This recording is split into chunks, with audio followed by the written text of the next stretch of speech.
Mujtaba Khamenei's retaliation is putting visible pressure on Israel's defenses. Is Israel finally running out of missile shields? It is not just the US that is facing the risk of aircraft losses, as the IDF has acknowledged that one of its fighter jets was nearly shot down. The Israeli military has effectively admitted that it came close to losing an aircraft over Iranian territory. Is Iron Dome under strain as repeated Iranian barrages continue, with US officials saying they had expected this pressure? With almost 118 drones downed by Iran, Western air prowess feels the pressure as missile war turns costly. The United States is watching closely as its ally Israel faces mounting shortages and continued pressure in an endless war. The IDF has acknowledged that one of its Air Force fighter jets was nearly shot down over Iran during the war, revealing that Israeli aircraft are still facing real dangers even while operating deep inside Iranian airspace.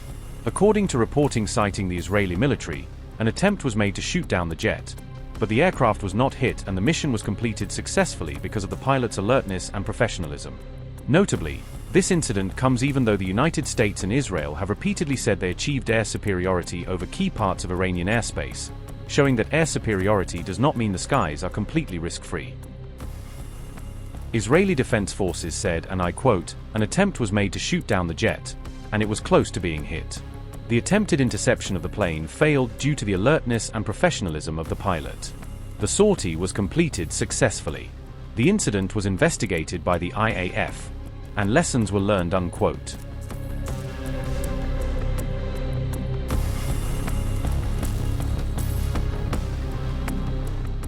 A total of 4 US military aircraft have now been publicly acknowledged as lost since the war started on February 28, highlighting the rising operational cost of the conflict for Washington's air campaign.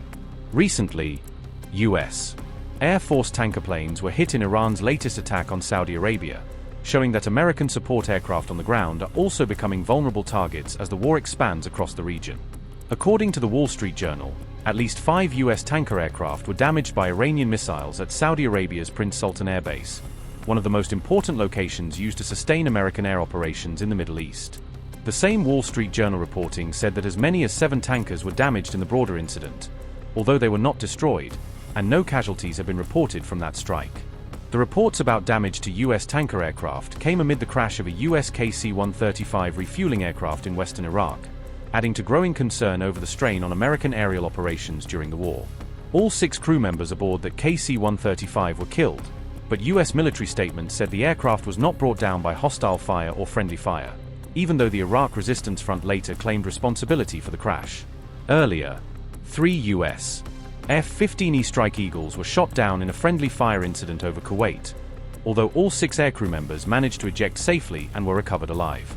Notably, the IRGC has also claimed to have downed 118 US and Israeli drones during the war, but that figure reflects an Iranian military assertion and is not independently verified.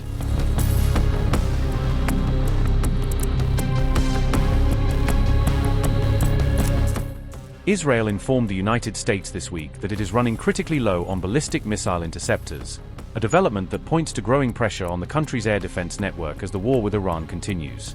According to Semafor, citing US officials familiar with the matter, the warning was conveyed as the war dragged on and Iran's sustained missile attacks continued to strain Israel's long-range defensive systems.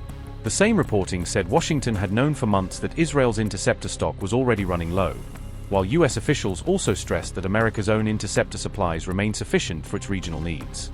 "It's something we expected and anticipated," a US official said, according to reporting that quoted American officials discussing the shortage and their prior awareness of Israel's weakening interceptor reserves.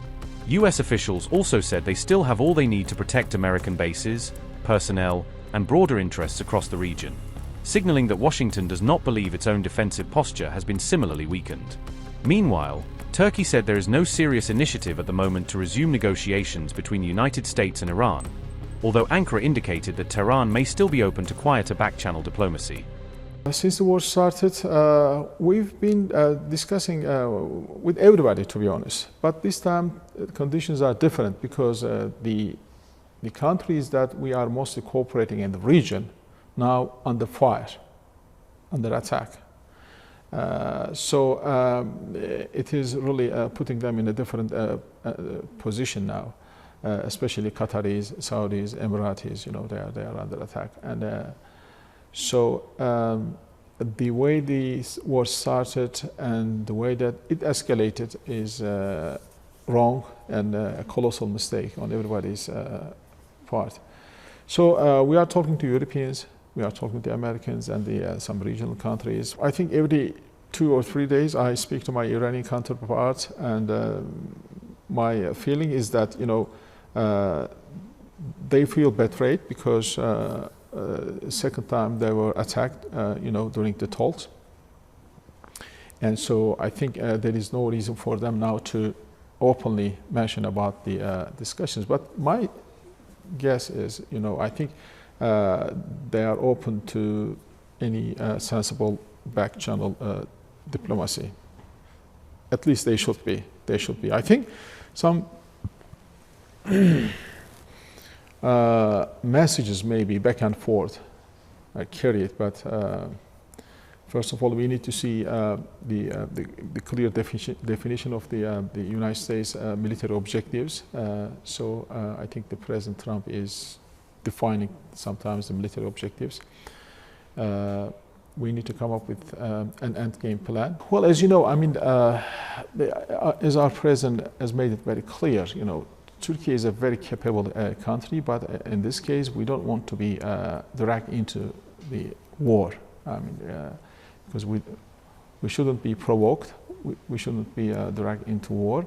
Our position is a defensive posture now. The NATO units are very much effective at this moment in intercepting missiles.